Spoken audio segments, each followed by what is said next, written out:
ফুল ভিডিওটা দেখবেন কিভাবে গোশগুলা মশলা দিয়ে বসাইছি, তাহলে আপনারা ওইভাবে পাকায় খাইতে পারবেন। এরকম আমি প্রবাসী হিসেবে চলে এসেছি সৌদি আরব থেকে। আজকে গরুর গোশ পাকাবো।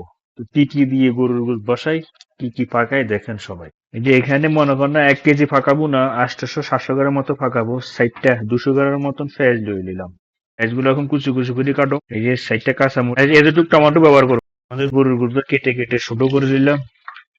গরুর গোশ আমরা এখানে খাই, কিন্তু দেশের জন্য অনেক দুঃখ লাগে। কেউ আছে গরুর গোশ খাইতেও পারে না বছরকে বছর।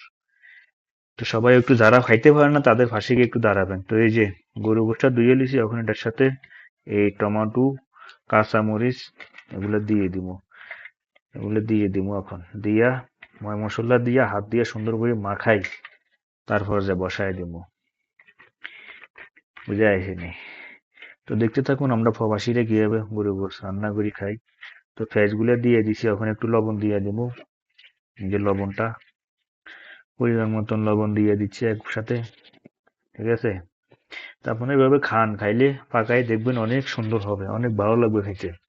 দেখছি এই যে দেখেন, এটা হলো দারচিলু কয় আমাদের বাংলা ভাষায়।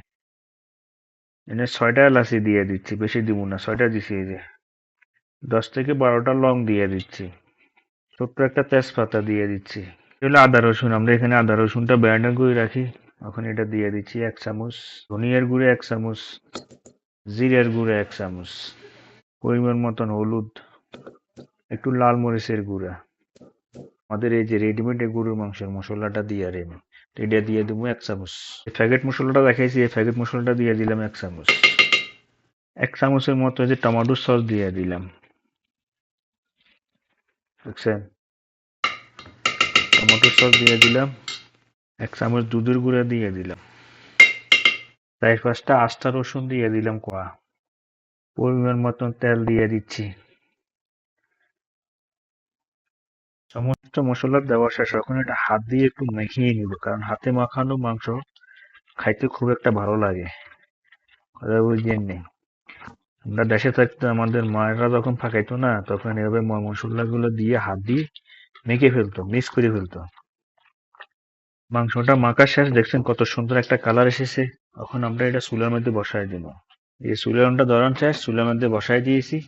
এখন মাংসটা হতে থাকুক, ঢাকনাটা দিয়ে দেবেন। তো মাংসটা কিভাবে পাকাইতেছি সবাই দেখতে থাকবেন ভিডিওটা শেষ পর্যন্ত দেখাবো।